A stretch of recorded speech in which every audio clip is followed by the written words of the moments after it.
Bom, nós estávamos conversando aqui anteriormente e, por fazer isso, dar nosso agradecimento ao Dr. Luiz Gonzaga Bertelli, que tem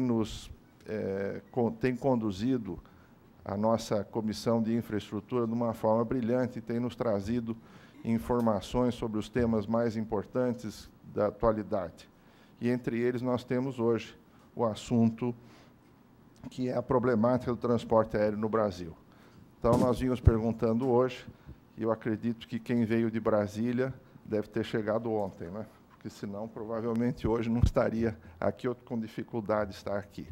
Eu acho que nós todos sentimos o problema, e como vocês não vieram aqui para me ouvir, sim para ouvir os palestrantes, eu vou passar imediatamente a palavra aos palestrantes, mais uma vez agradecendo a presença de todos aqui, e vamos dar início ao nosso seminário. Bem, o grande avanço alcançado pela aviação em todo o mundo foi seguido de perto pela aviação brasileira. Do 14 bis às imensas aeronaves, Airbus, Douglas, Boeing, usadas pelas nossas empresas aéreas. Dos campos improvisados na Fazenda Guapira e na Fazenda dos Afonso, aos modernos aeroportos internacionais de Guarulhos, em São Paulo, do Galeão, no Rio de Janeiro, do Brasília, no Distrito Federal. A construção de alguns aeroportos em locais de difícil acesso constituíram entre nós verdadeiras odisseias, feitas de grande sacrifício, desprendimento e abnegação. Hoje, em uma noite de voo, ou um pouco mais, o homem pode vencer imensas distâncias, com oportunidades de exercer praticamente todas as suas ações nos campos dos negócios, do turismo, das relações diplomáticas e das operações militares.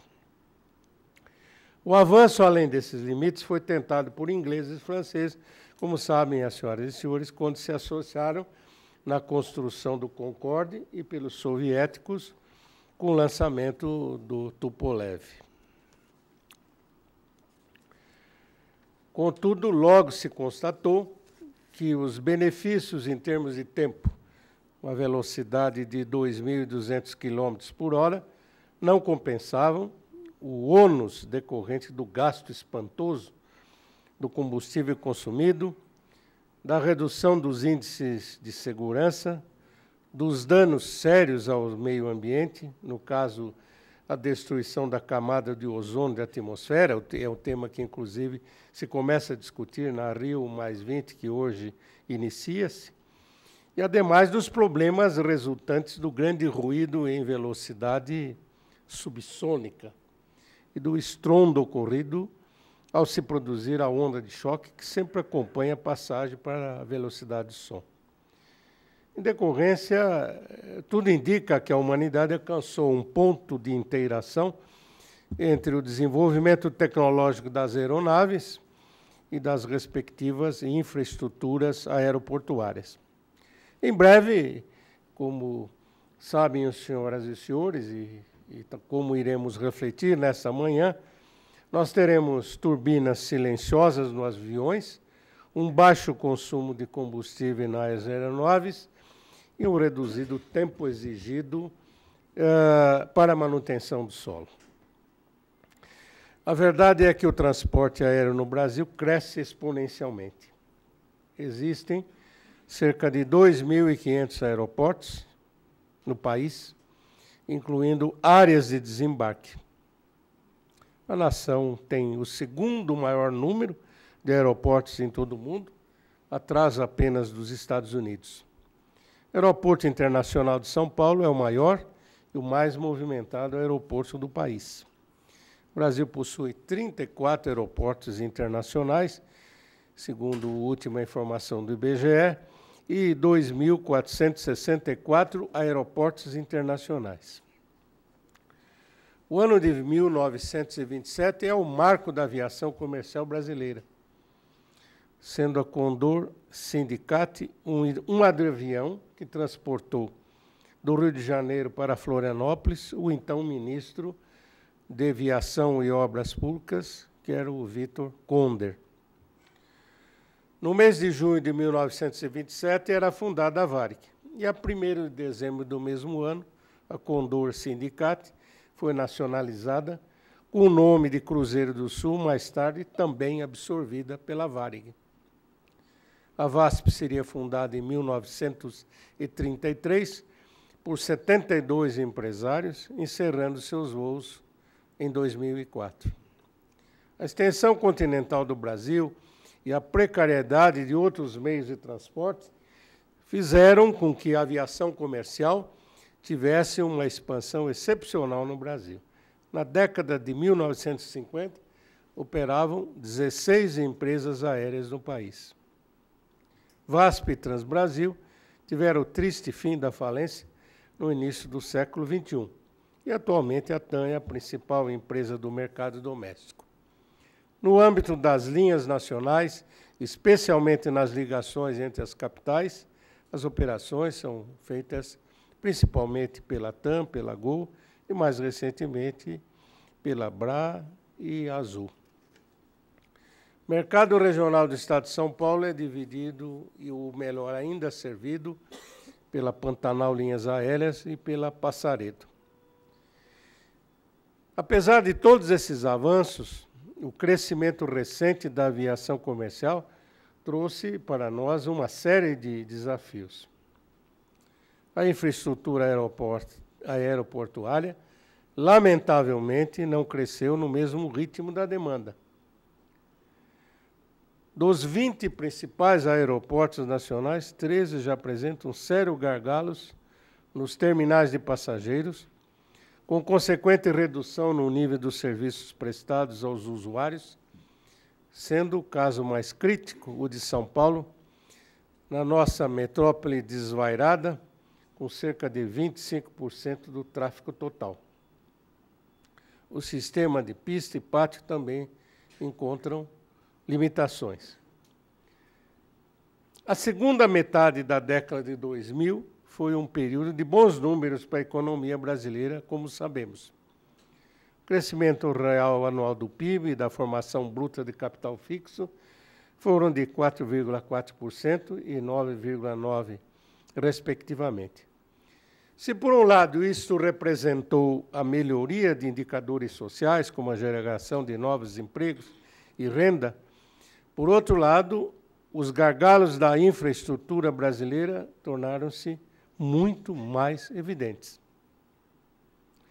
Se mantido os prazos médios para cumprimento das várias etapas dos projetos em infraestrutura de transporte no Brasil, dos 13 terminais que estão recebendo investimento, 10 não apresentam condições de conclusão até o ano de 2014, o que nos preocupa muito.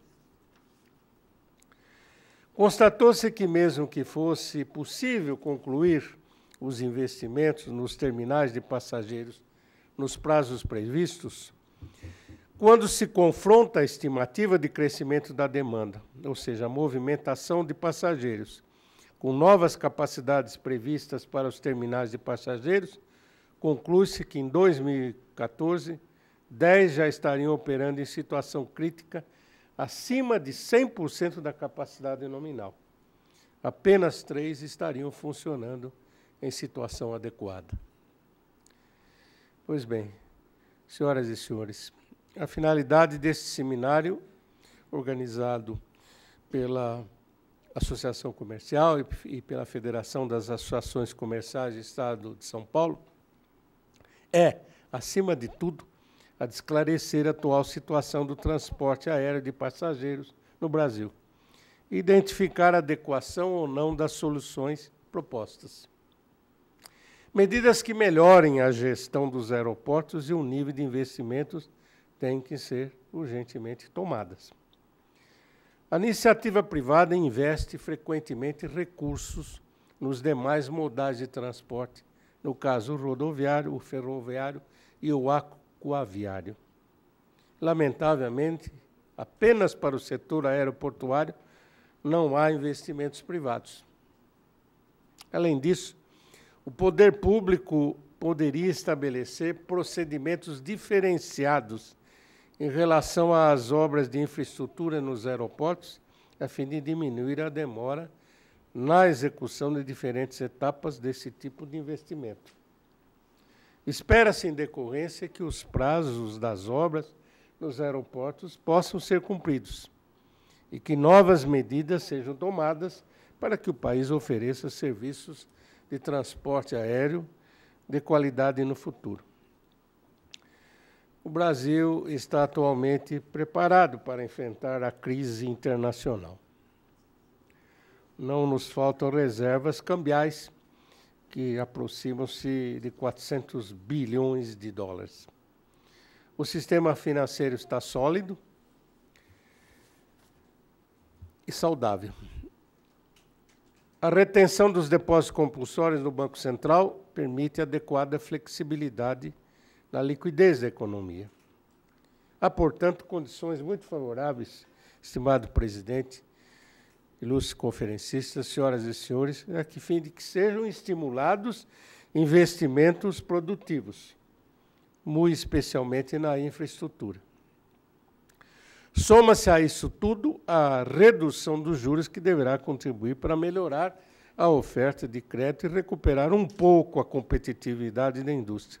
São juros reais, nunca dantes navegados, diria o poeta. A verdade é que o Brasil deverá enfrentar de modo positivo o novo fluxo de instabilidade da economia globalizada. Não haverá, no entanto, como fazê-lo se não fizermos a adequada lição caseira no setor de infraestrutura, notadamente na área aeroportuária, eliminando-se os entraves existentes que obstaculam o nosso desenvolvimento. Esperamos, desta forma, neste seminário, colher preciosos subsídios, ensinamentos a serem transmitidos aos nossos governantes, que possam servir de contribuições ao melhor equacionamento da aflitiva situação do transporte aéreo brasileiro. É forçoso que os investimentos do setor público aconteçam muito mais rápido entre nós. A Copa do Mundo, as Olimpíadas e a precariedade da infraestrutura acalentaram a doce ilusão de que os investimentos iriam decolar, finalmente, como esperávamos. É também importante lembrar que as pessoas estão comendo melhor, consumindo mais e também viajando como nunca tinha acontecido anteriormente, viagens domésticas e internacionais. Vamos, então, transformar desafios e sonhos em reais oportunidades. A nossa infraestrutura aeroportuária terá que ser colocada a serviço do futuro da nação e é o que todos nós exploramos. Um bom seminário é o que desejamos a todos. Muito obrigado.